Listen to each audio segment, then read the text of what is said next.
Good afternoon. Got some more time. Going to continue a little further with our book. Get through the introduction. Thank you again for being with me. We've got all kinds of birds and airplanes and people on motorcycles and dogs barking at them and lots of noise. So it's peaceful for a minute. Thanks for being with me. Introduction. If a toad frog had wings... ... Walter Beasley, Toad Frog Blues. Section 1.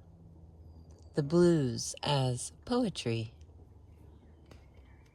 All that is worth existing is poetry, from the rich red lips of a passing girl to the love song of a frog. Nicholas Callas. That the blues is poetry is beyond doubt. That there are those who doubt this is beyond belief. But there are those who doubt this, and hopefully, by contributing to a definition of the essence of poetic activity and its ramifications, this book will render them, or at least their position, obsolete. Roll this window. My chin's getting cold. There comes some of the... Oh, sorry, that's the dog window. Oh, over there. Gets him a shot. Again, thank you for your patience. In Bluesville this morning, Paul Oliver wrote, "If it is true that the blues is to be heard and not written, it is also equally true that the blues eminently deserves to be written about. Though it is fashionable at the moment to decry any suggestion that the blues has significance, under the curious pretext that such a suggestion destroys the spirit of the music, the fact remains that the blues is socially significant. Failure to appreciate what the blues is about, failure to comprehend the implications of its content, is failure to appreciate the blues as a whole." Entirely agreeing with Oliver's statement, I would argue further that as a creative activity operating on a most unusual level of mental functioning, the blues is also psychologically and poetically significant. This fact is indeed the inspiration for writing a psycho-poetical investigation of the blues. It will be seen that because the blues draws on the same instinctual sources as other forms of human expression, but persistently remains relatively unalienated from these sources. All right, it's a long sentence. Let's roll back. It will be seen that because the blues draws on the same instinctual sources as other forms of human expression, but persistently remains relatively unalienated from these sources, such an investigation carries with it the promise of leading to a greater understanding of the creative act itself. Such a discussion, however, can never be far removed from the societal elements which permeate the psychological categories themselves. The blues is the musical and poetic expression of working class Black Americans, and as such, it has served and continues to serve a specific function in a specific social context. It is true that in recent years its social context has greatly exceeded its original boundaries. so that the blues can be regarded today as a world historical phenomenon, the influence of which, though already considerable, will doubtless increasingly make itself felt on the poetic sensibility of this entire epic. As the poetic voice of a people distinctly victimized by the whole gamut of the repressive forces of bourgeoisie, Christian civilization, economic exploitation, political disenfranchisement, racism, etc. The blues long ago found itself in the service of human emancipation by virtue of the particular manner in which it deals with such repression. It is precisely through its unique approach, which is sufficient to distinguish the blues from nearly every other folk tradition, that the blues today strikes responsive chords in the four corners of the world. It is more than 15 years since the publication of the first full-length study of the blues. Yet the abundant literature that has accrued in the meantime seems to have been all of one piece. There have been historical studies of the blues, biographies of several singers, and chronicles of the recording companies. There have been eulogies, obituaries, discographies, and there have been several valuable sociological studies. Most importantly, the work of Paul Oliver, wherein the everyday life of Black America is linked to the content of the blues lyric. Yet, aside from a few superficial hints in Charles Keel's analysis of the role of the urban bluesman, written as urban bluesman, that's the writing itself, nothing has been written about the blues and the mind, the blues as thought. The several attempts that have been made to understand blues as poetry have failed utterly, mostly because of their totally indefensible premises. It is thus entirely justifiable to present a fundamentally new perspective from which the blues can more fully be appreciated.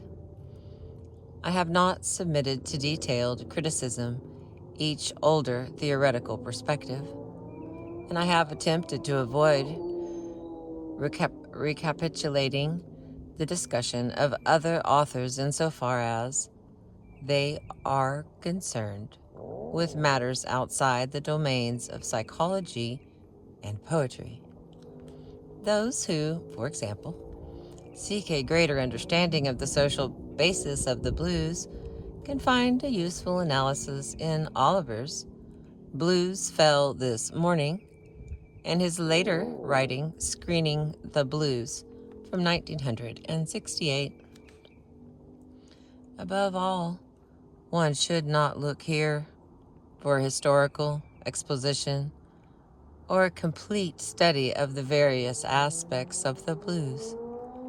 I have not attempted to analyze the various... Oh, Lord. Here comes traffic.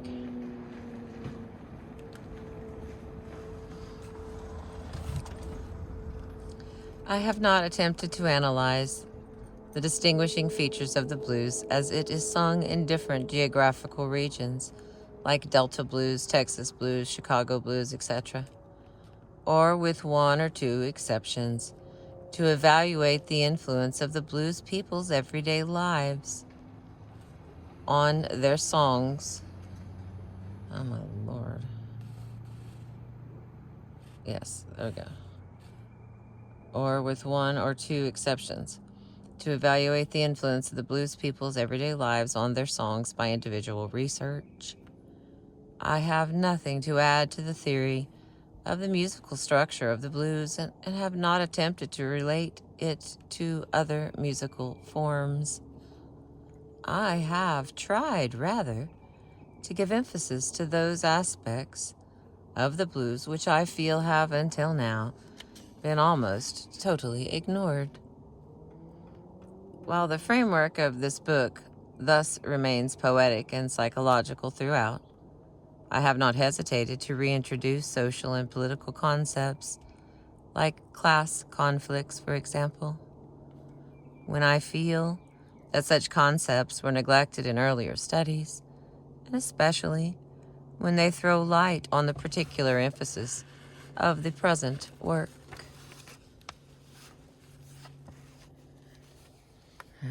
Still looks clear. Giving proper emphasis to the psychological determinants of blues songs and their poetic implications is not meant, therefore, to minimize the dynamic interplay of specifically social factors.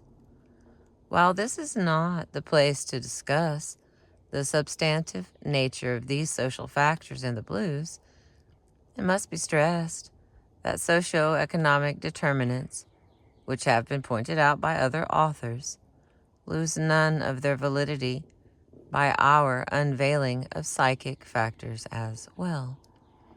To suggest, for example, that the travel blues draw heavily on psychosexual forces for their formation does not reduce the importance of the socio-economic position of the blacks, especially in the South, and the contribution made by this situation to the formation of a particular body of song. In attempting to clarify the role of certain tendencies and themes which have been overlooked in previous studies, it is difficult, of course, to avoid the accusation of overemphasis. Trying to illuminate the thread of poetry and revolt which runs through the blues, I may be accused of ignoring factors which other critics sometimes find more assimilative than rebellious. On the principle that the best defense is a good offense, I prefer to pursue my own line of inquiry and let the critics' chips fall where they may. The alleged assimilative tendencies in the blues have been discussed at length by other writers, even to the point of nausea. Indeed, the presumption that the blues is primarily assimilative rather than rebellious or revolutionary underlies nearly every previous critical study. But here it must be said that even the best of the earlier studies, judged from the methodological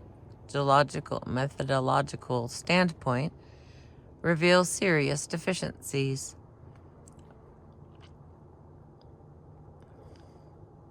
Oblivious to the laws of dialects that alone can unveil the latent content of the process of social development in all its isolated, contradictory manifestations. Oblivious also to the dialects of conscious and unconscious life as elaborated by Freud and his co-workers, which remains to this day the most validated and serviceable model of the mental processes, and oblivious, finally, to the principle of poetic analogy that permits us to venture confidently from the known to the unknown. The authors of earlier studies inevitably succumb to a greater and less degree to a sterile schematism, or at best to a merely descriptive mode of apprehension, which settles for an array of facts rather than seeking out the underlying meaning and movement.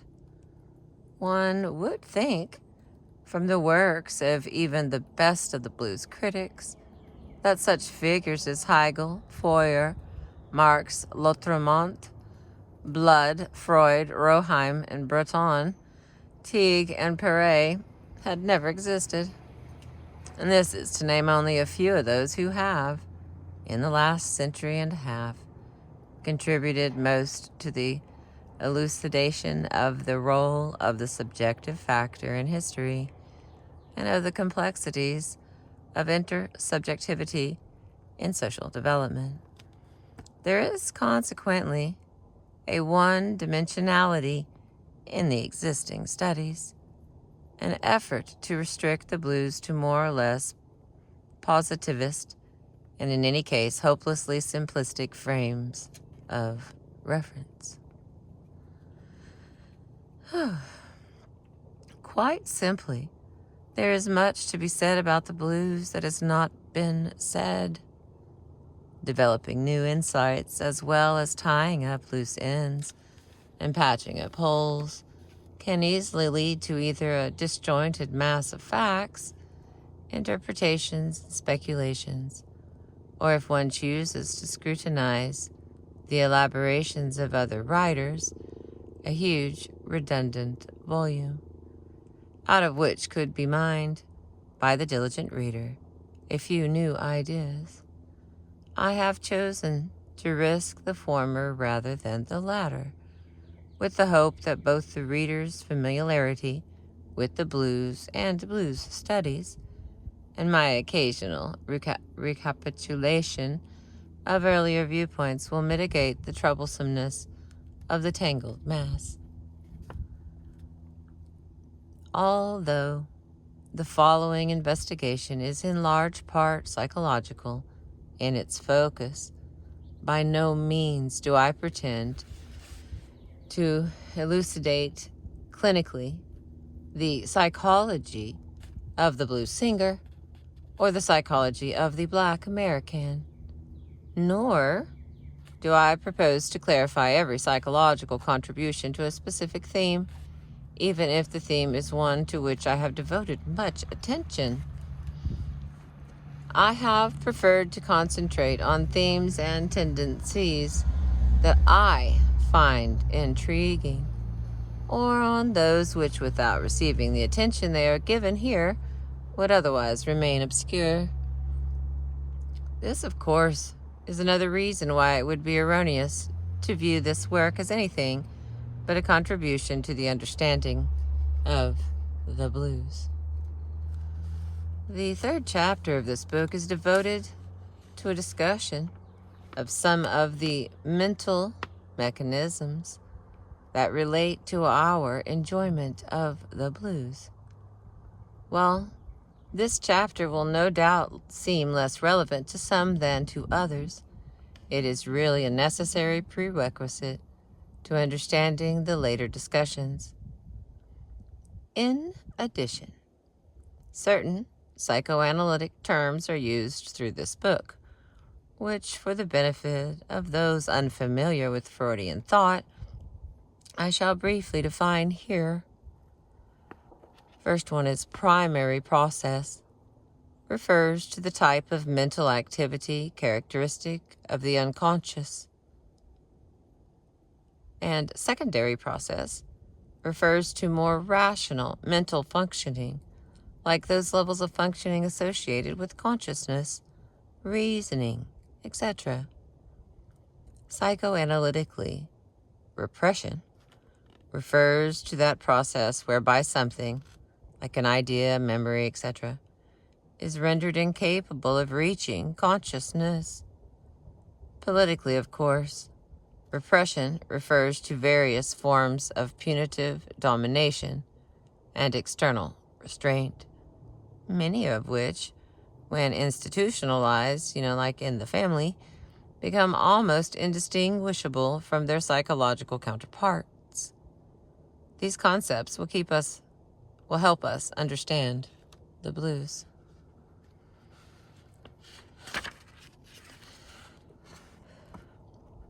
It is fortunate that the blues has so far been spared the pretentious and pathetic analysis come death knell of the academics, but it would be folly to imagine that the blues will remain forever out of the academics' clutches.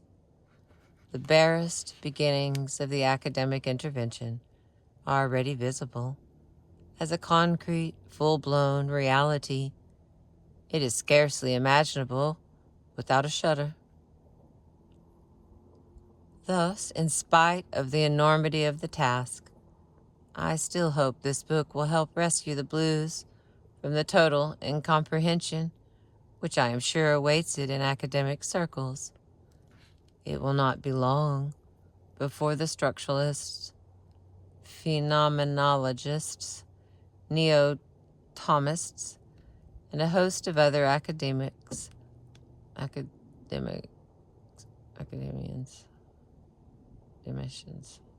whatever, with highly specialized axes to grind, will ransack the blues for their own nefarious purpose, throwing their carefully calculated ambiguities and abstractions in all directions, like so much dust, in irreconcilable opposition to such a parasitical and confusing enterprise,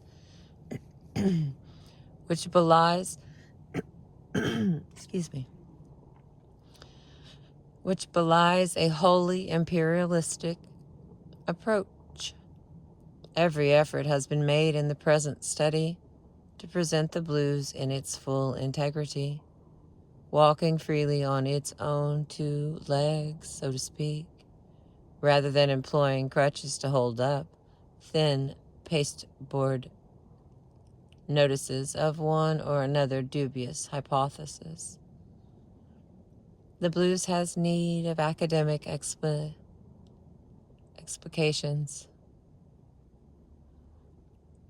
only for those who are afraid or unable to meet it on its own ground and its own terms.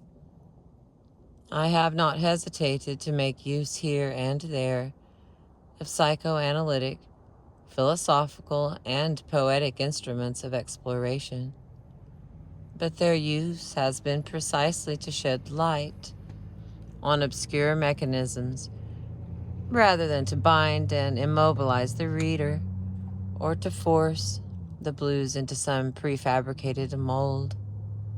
There is reason to insist that this book is above all an invitation to readers to examine for themselves the poetic evidence of the blues.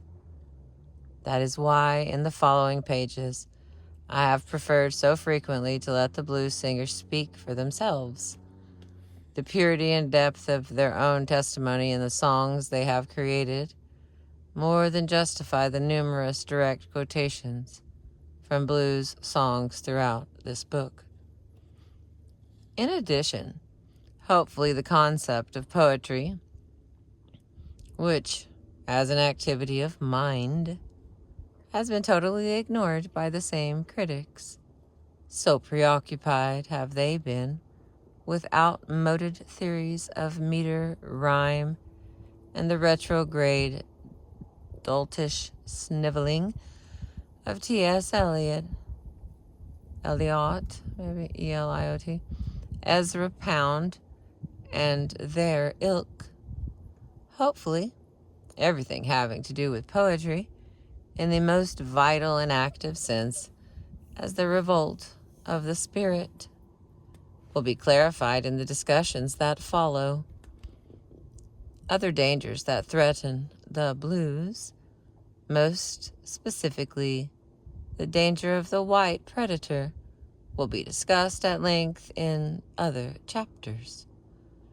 In its social dimensions, the blues has received a rather significant amount of attention. Poetically, the blues has been subjected to the grossest mishandling imaginable. Psychologically, the blues has been ignored.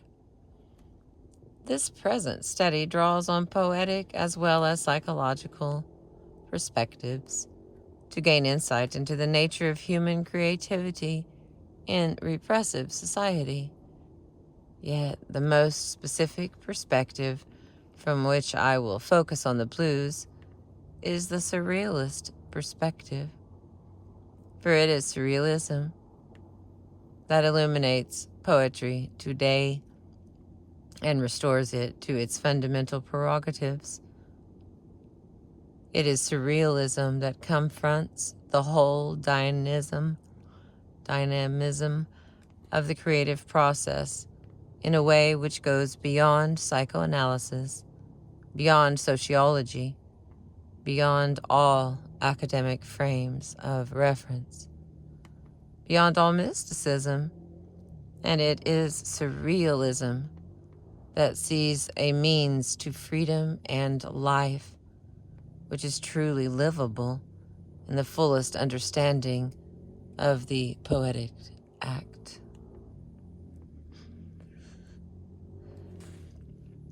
The poetic act contains the necessities of revolutionary fervor, which for humanity represents indispensable ingredients of the struggle for freedom. For the surrealist, this implies a dynamic fusion between the concept of revolt and the concept of poetry. For poetry is a revolt, the realization of which lies in the restructuring of human thought around the axis of desire, the refounding of analogical propensities, and the destruction of the ideological limitations normally placed on our use of language. Poetry, in the light of surrealism, also seeks to engage the imagination in a constant thrust toward other occluded aspects of reality and through fantasy. That is, through the irritation of all latent faculties of thought, to awaken us to the immeasurable possibilities which lie before us, but which, through the repressive structures of Western civilization, are only dimly grasped, or not grasped at all. Poetry, kindled by desire, is the light that can dispel the pallor of a bourgeoisie civilization. It does this through its use of images, convulsive images, images of the fantastic and the marvelous, images of desire. All right, let me see where we're at here. 27 minutes in.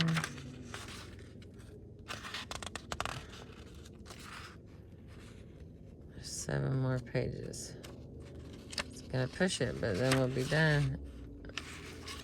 Something's not right. The sticker's in the wrong spot or something.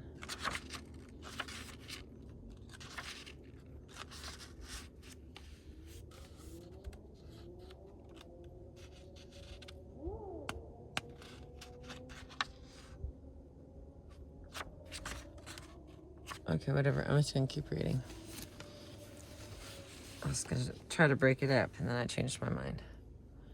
Thanks for being with me as I'm suffering through that that moment with me. Again, I appreciate you. There's been a lot of smoke and fires out here, and so let me turn around. My voice is feels a little less perfect than I wish it was. All right, here we go. Page 21 of the introduction. Surrealism and black music. I chose surrealism when I was I chose surrealism when I was very young, ... I sensed in it a camaraderie that I found also in jazz. That is written by Ted Jones, Joans. All right, here we go. Surrealism is so persistently misunderstood, especially in the English-speaking world, and above all by the academic specialists in surrealism, with few exceptions.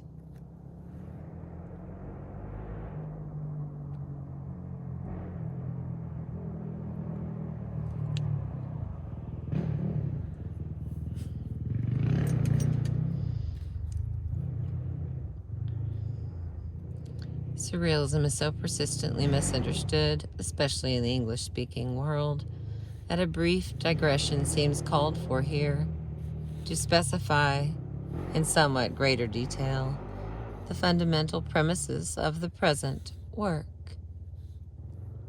On the poetic plane, surrealism constitutes the most far-reaching revolution of modern times. Even its enemies are often willing to concede this point. And because the surrealist conception of poetry goes far beyond the poem, exceeding every alienated category and implying the thoroughgoing poetic transformation of everyday life. In accord with La Tremont's dictum, poetry must be made by all, which the surrealists make theirs. Poetry must be made by all, which the surrealists make theirs.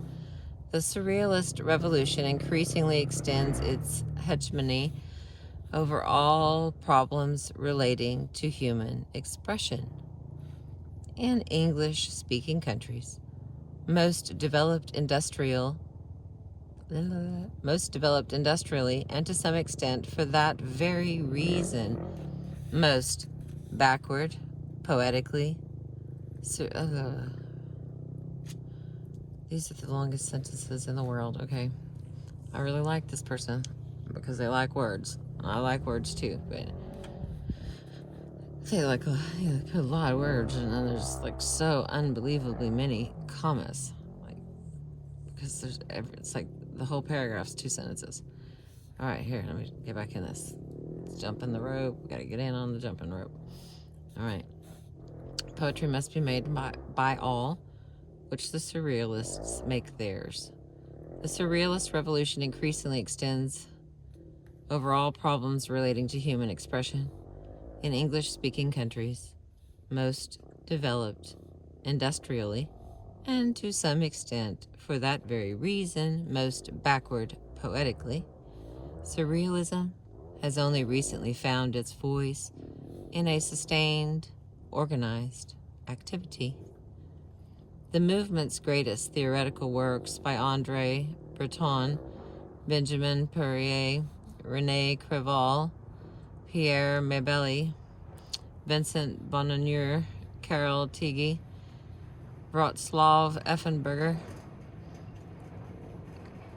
Gerasim Luca et al. Remain largely untranslated and unknown. Consequently, poetic problems in English are generally discussed either within an outmoded and decrepit symbolist framework or in the spirit of a completely incoherent and individualistic eclecticism. Every man for himself. Are you okay, why? Is there something I can't see moving around out there? You are on guard. Why don't you take a rest, baby? I'm not letting you out. You can give me all the sad puppy dog eyes. I'm not letting you out. Hang on a second, let me get a drink. Hot and parched.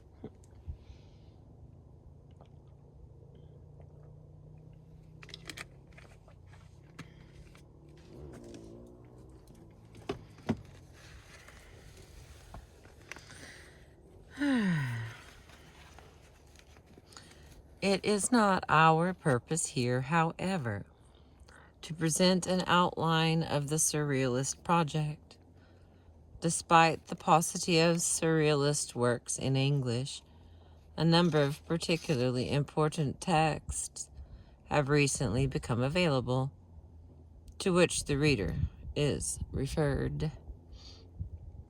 And down here we are referred to see particularly André Breton's Nadia, Manifestos of Surrealism and Painting, and the current periodical Arsenal, Surrealist Submersion, Chicago, the theoretical journal of the Surrealist movement in the U.S. And now you know. But I would like briefly to take up the problem of surrealism and music, and especially surrealism and black music, which has been totally obfuscated by critics of every persuasion. The founder of surrealism, André Breton, wrote in Surrealism and Painting from 1928 that musical expression was the most deeply confusing of all forms. Similar critical pronouncements are not infrequent in the writings of other surrealists of the first generation. It is well known, too, that there have been no surrealist composers. The surrealists have always disdained the symbolist's prostration before deified music, and have even championed the Italian painter Giorgio de Chirico's watchword, "No music." Perhaps the most detailed surrealist examination of music, particularly as it relates to affective states, is the Belgian Paul Nouaget's 1929 Conference de Charlerio, available in English under the title Music is Dangerous. Well, I wish I had read ahead. I just kept trying to sound all that out, rolling my R's. All right. Oh, is that him? Oh, let me show you a picture. Yeah, picture. That is the man. And it is Breton, in case anyone wants to look that up. It goes without saying that literary gossips and critical rumor mongers have added their own confusion to the discussion of the apparent surrealist antipathy to music, viewing it, in keeping with the narrow-mindedness typical of critics, as a purely idiosyncratic phenomenon. Matthew Josephson, for example, in his very unreliable Life Among the Surrealists, considers the surrealists' opposition to music a mere prejudice of Breton's compulsorily shared by the other surrealists. Fortunately, Josephson's habitual inaccuracies and his ill-concealed hostility to surrealism generally add to Breton's particularly oh my goodness, there's another 50-word sentence. Hang on, let me go backwards. Okay. Fortunately, Josephson's habitual inaccuracies and his ill-concealed hostility to surrealism generally, and to Breton particularly, are so blatant that it is unnecessary to stoop to refute his allegations here. But Josephson's abject anecdotal oversimplification have the virtue of a sort of candor, even if it is the dubious candor of a pensioned stool pigeon. Far worse in terms of clarity is the ridiculous article, Surrealism and Music by Nicholas Solomsky, appropriately published in the anti-surrealist issue of the U.S. art magazine, Art Forum, September 1966. Slonimsky proposed the most trivial definition of surrealism, so that it includes any little deviation from the ordinary, and proceeds to enumerate a vast array of surrealist composers and musicians who, of course, have absolutely nothing to do with surrealism. To critical noisemakers of this sort, one can hardly help but prefer silence. It should be made clear from the start that the original surrealists' hostility to music focused on the music at hand, above all French salon music and the light classical style that typified the 1920s. Petty bourgeoisie insistence on moderation at all costs, with few exceptions. The early surrealists also rejected the avant-garde experiments of composers such as Erik Satie, which they regarded as a dead end. Moreover, the literary charlatan Jean Cocteau, it says a false poet, as Britain described him, was widely recognized as the champion of music throughout the French literary artistic milieu. This alone sufficed to provoke the surrealists' aversion, but it should be emphasized that there was no rigid party line on the question of music. The Belgian ELT Messens abandoned writing music for moral reasons at the time of his adherence to surrealism, but nonetheless remained friendly with Erik Satie and even wrote about him. Breton always recognized that his indifference to music was largely a matter of individual temperament, though he remarked that such indifference was shared by a great majority of French poets throughout the Romantic and post-Romantic era.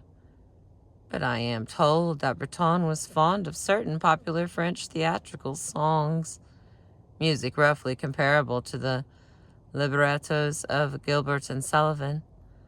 The surrealist poet Paul Éluard included not a few lines from French popular songs in his poems. It is also interesting that Benjamin Péret's first wife, Elsie Houston, edited an extensive anthology of Brazilian folk songs. Some of these exceptions give us an important clue, which permits us already to see the possible surrealist interest in the blues. There is a distinction between music as such and song. And in the one article that Breton from 1944 devoted to the subject of music, the title is Silence is Golden. Interesting. He emphasized the crucial importance of song as a synthesis of music and poetry.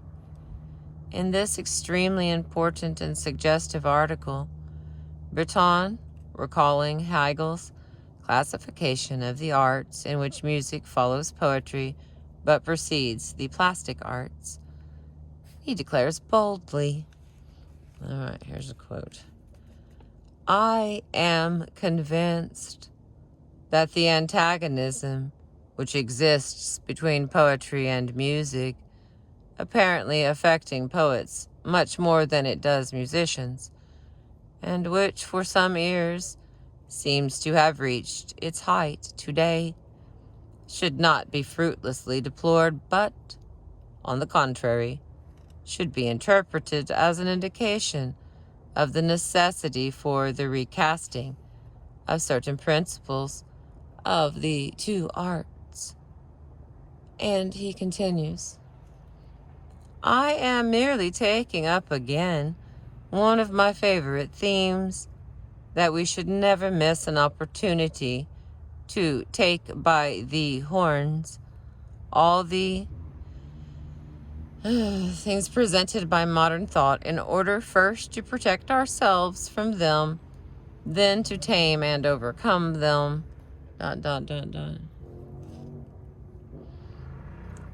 Music and poetry have everything to lose by not recognizing a common origin and common end in song, by letting the mouth of Orpheus get further every day from the lyre of Thrace. poet and musician will degenerate if they persist in acting as though these two forces were never to be brought together again.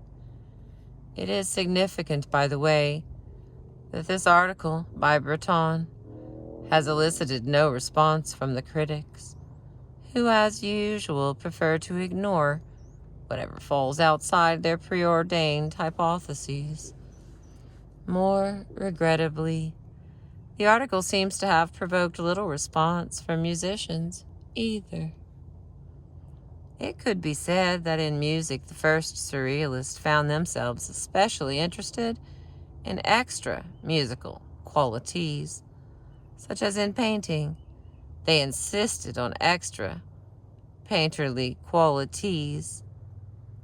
It hardly needs to be said that the blues in particular, the American black music generally, is characterized by numerous extra musical qualities.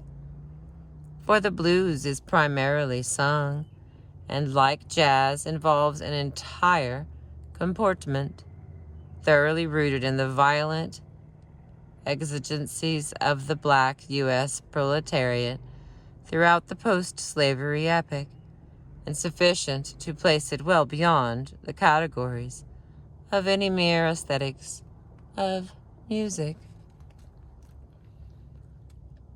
No attempt has been made yet by scholars to trace the surrealists' interest in American black music. In fact, as we have seen, the official pretension is that no such interest has existed. It is therefore entirely in order here to survey at least some of the evidence scattered throughout various old texts, obscure chronicles, and memoirs. It is my contention that those early echoes of American black music among the surrealists offer invaluable guidelines for viewing the whole question of the blues in any entirely new light. Moreover, these anticipatory echoes also offer many provocative suggestions for further research. I should add that the following notes by no means indicate any search for mere exegetical justification for the present study, but rather a background against which one can better perceive the specific orientation of this work. In matters of revolt, as Breton wrote, one should not need ancestors. But while the decisive encounters of surrealism and black music today can be regarded as inevitable, it is nonetheless of considerable theoretical interest to trace the earlier intimidations of this encounter, the various steps along the road which brought us to our present position. Certainly poignant, even if ambiguous, in Britton's remark from 1924 and the invocation to the Orient in the last paragraph of his introduction to the discourse on the paucity of reality, in the flow of a phrase as well as in the mysterious wind of jazz, reveal to me your plans for the coming revolutions. A similarly enticing early reference is that of Ernest Gengenbach from 1926, a young man who renounced the priesthood when he discovered surrealism at the very moment that he was contemplating suicide, and who wrote in one of his letters published in the Surrealist journal, La Révolution Surréaliste, I have found no solution, no escape, no pragmatism that is acceptable. There remains my faith in Christ, cigarettes, and the jazz records I love. T42, yearning, and above all there remains surrealism. Andre Therion, yeah, that's what we're going to go with, who participated in Surrealism in the late 1920s and early 1930s, published his lengthy autobiography in 1972, a work useful mostly for its reportage on the Surrealist's everyday life. Aside from repeated acknowledgments of his own liking for jazz in those days, Therion also notes in passing that the writer, Marcel Duchamel, often left his large collection of American black music records at the house on Rue des Châteaux, for Therion lived there with the Surrealist Tanguy, the Pivoret brothers, their girlfriends, and a constantly revolving network of Surrealist visitors. Therion, 1972. This was, in fact, one of the principal points of rendezvous for the Paris Surrealist group in those days. Much later, Breton, from 1952, commented that Surrealism never showed such an organic unity or experienced a greater effervescence than at this period. ... Absolute nonconformist, total irreverence, and also the greatest high spirits reigned at those reunions of ours, which were held in the old house in the Rue du Château. It is certainly not far-fetched to suggest that this exalted atmosphere was at least in part stimulated by the blues and jazz records which Duchamel left his friends. I wonder if it's supposed to be moving around pages. No. In his own memoir of the Surrealist days, Michael Lierius, from 1946, wrote even more strikingly than Therion, in the great period of license that followed the hostilities, World War I, jazz was a sign of allegiance, an orgiastic tribute to the colors of the moment, swept along by violent bursts of topical energy. Lierius continues, jazz was able to express quite completely the state of mind of at least some of that generation, a more or less conscious demoralization born of the war, an abandonment to the animal joy of experience, the influence of a modern rhythm, an underlying aspiration to a new life in which more room would be made for the impassioned frankness we inarticulate.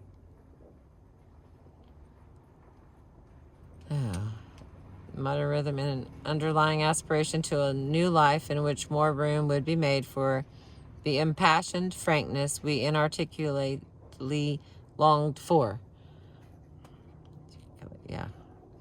It is impossible to chronicle here every Surrealist reference to black music. It will suffice to give a few more examples. But some future inquirer will hopefully not disregard, as the historians of Surrealism have done thus far, such facts as these: that the Surrealist poet Robert Desnos was for a time a disc jockey on a Paris jazz radio program, that one of the Philippe Soupolot's poems is titled Ragtime, that the first gallery in Amsterdam to exhibit Surrealist paintings was also the first place there to feature American black recordings, that Karel Teague, in a text written in 1922, in the following decade, Teague would be the leading theorist of Surrealism in Czechoslovakia, wrote rapturously of jazz in connection with the cinema. Still less known, but no less intriguing, is the position of the black Martinican surrealist Etienne Leroy and René Menil, who, in association with several comrades also from Martinique, published a single issue of a black surrealist journal called Legitime Defense in 1932. René Menil concludes an article therein with this unequivocal statement, which amounts to a veritable program. It is the task of the Black West Indian to recognize first of all his own passions and to express only himself, to take the road of dream and of poetry. On the road, Menil continues, the Black West Indian will encounter fantastic images, such as African sculptures, as well as the poems, stories, and jazz of the American Negroes, and the work of some French writers, Latremont, Rimbaud, Apollinaire, Jarry, Rivardi, and Dada's, the Surrealists, who, by means of the powers of passion and of dream, have conquered the freshness of Africa. Menil's remarks raise another aspect of the surrealist interest in the blues.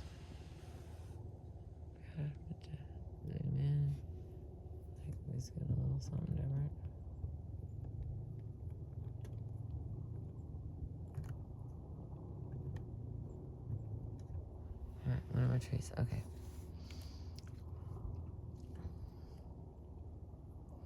Menil's remarks raise another aspect of the surrealist interest in the blues. Surrealism embodies a merciless critique of Western civilization, of European values and ideologies. The surrealists have always defended the genius of non-European cultures.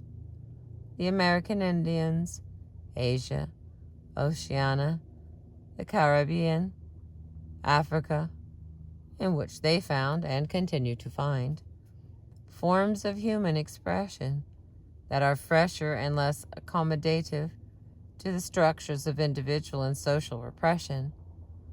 The surrealists recognize confirmations and reinforcements of their own perspectives in the magisterial carvings of the Eskimos, of the wood carvers of New Ireland, or the Northwest Coast Indians of the U.S., the pre-Columbian civilization of Mexico and Central America, to which many surrealists have devoted very important studies. It follows that the surrealist sympathetic attention could hardly fail to have been attracted by the vibrant and inspired music created by the American blacks, a music which not only recalls African rhythms and chants, but which is also an impassioned revolt against the white bourgeoisie American way of life. The significance of African origins was touched on by the Australian surrealist painter Wolfgang Paulin, 1944, in a brilliant article on the meaning of Cubism today, discussing the spatial temporal dislocation in the Cubist paintings of Picasso and Braque. Paulin observed, I was overwhelmed by an almost ritual power of incantation, by a syncopated rhythm which irresistibly evoked jazz. Rhythms are not arbitrary. Jazz has its roots in the African tom-tom, a tom-tom that I once thought I heard in a lecture hall where a documentary film on X-ray was being shown. What I confused with the beating of the ageless drum was in actuality the proportionately amplified sound of a greatly magnified human heart. And the beating of the heart drum is found again in the plastic cadence of the axe bows, which liberated the powerful cubes of Negro sculpture. that inspired the beating of cubist space against a contemporary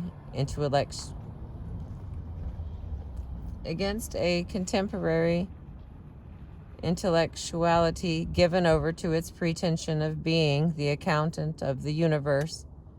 It was the beating of revolt of the new cosmic sense.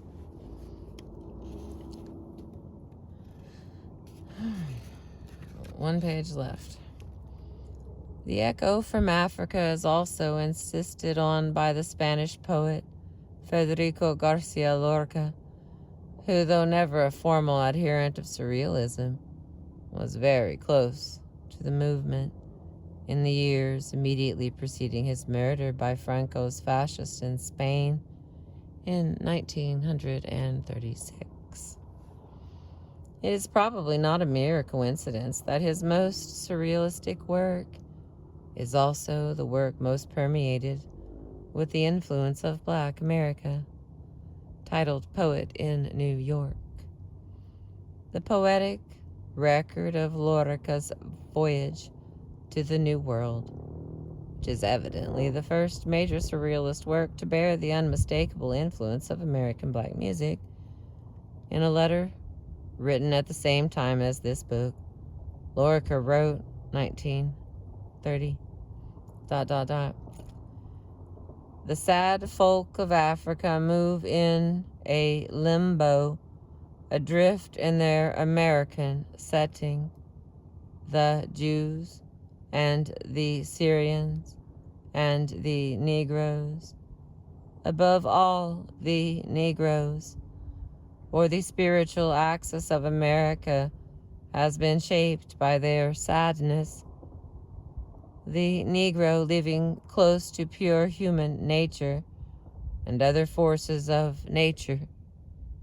The Negro spilling music out of his pockets. Apart from the art of the Negro, the United States has nothing to show but machines and automatons. With the latter generation of surrealists, the examples of repercussions of Black music multiplied greatly. It was the Chilean painter Roberto Mata, like many of the surrealists, exiled in New York during World War II, who introduced the surrealist in Paris to the bebop records of Charlie Parker, Thelonious Monk, Dizzy Gillespie, and others, which created a sensation among the younger adherents to the movement, as well as some of the elder members.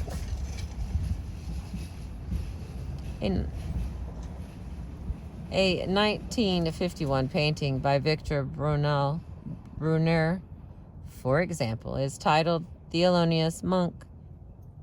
Claude Tarnaud's book La Forme Réfléchie concludes with 3 prose poems titled Miles Davis, Thelonious Monk, and Max Roach.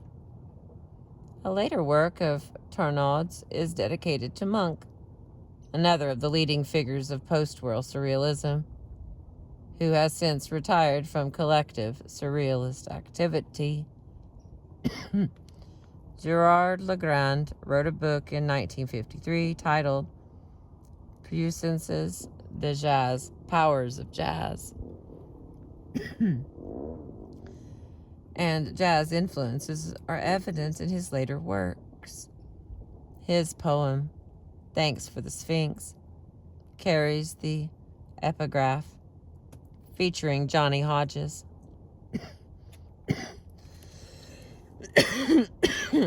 Excuse.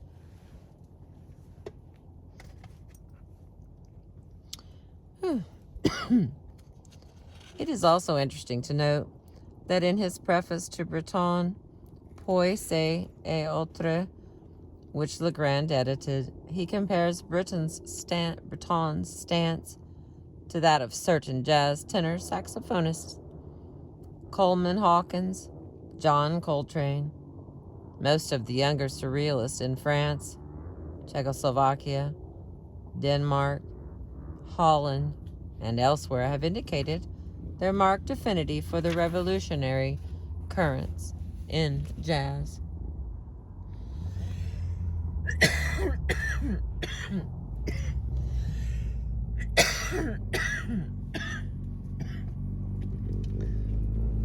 People are driving by and staring at the dust. I know. You look for your...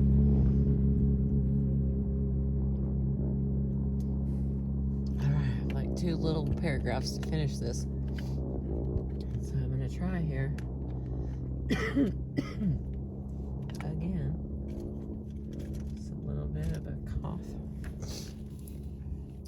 If they are less familiar with the blues, it is largely because of the notorious language barrier. For the blues involves lyrics which are not always easily understood, even by whites whose native language is English. For the record, let us mention the single specific reference to the blues that I have found in an early surrealist source. A passing remark on the latest blues Jacques Rougault's 1927 text, New York, included in his Écrits Paris Guillemard, 1970. That is ECRITS. All right, come on, baby. We got this. It is thus only fitting that this first detailed exploration of the whole range of the blues from the surrealist point of view should be by one whose native language is the language of nearly all the blues. Among the surrealists in the U.S., the blues, and black music generally, has long been a major source of inspiration, as well as a kind of fraternal reinforcement of the surrealist project. Excuse me. The works of most of the American surrealists are permeated with the spirit of the blues and jazz, which, as will be argued in the following pages, is fundamentally allied to the spirit of poetry and the spirit of human liberty and love. Thus, despite the reservations of a few misinformed critics, the surrealist attitude on this question, as on all questions, is not dogmatic, for surrealism is not a dreary catechism of unchanging theses. It is based on dialects and analogy and refuses, by definition, any ossification or stagnation. My goodness, I apologize. I got 2 sentences. The Belgian surrealist Andrew Soros, who, perhaps more than any other adherent of the movement, was concerned throughout his life with the question of music, said in 1966, "I do not think there is any specific difference from the surrealist point of view between the problems posed by poetry, painting, and music. In Music is Dangerous, Paul Nogi from 1929 asks, among all the forces capable of bewitching spirit, forces which it must both submit to and revolt against, poetry, painting, spectacles, war, misery, debauchery, revolution, life, with its inseparable companion, death. It is possible to refuse music a place among them, perhaps a very important place." And he adds, whether we deal with music or some other human event, spirit is at our mercy, and we are, in reality, accountable for it. And that is the end of the introduction. Which looks like the next one says chapter 2, so I don't even know how the introduction was chapter 1 or... Yeah, it was. That was chapter 1. Hallelujah. It was also the introduction. Here's a picture of the book that we are reading you. In case, again, anyone is saying that's what I want to do today, is hunt down books Crystal's going to read to me anyway. Thank you for being with me. I know this one was a little long, but hey, it was all of chapter 1. We're both surprised. Woohoo! I appreciate you.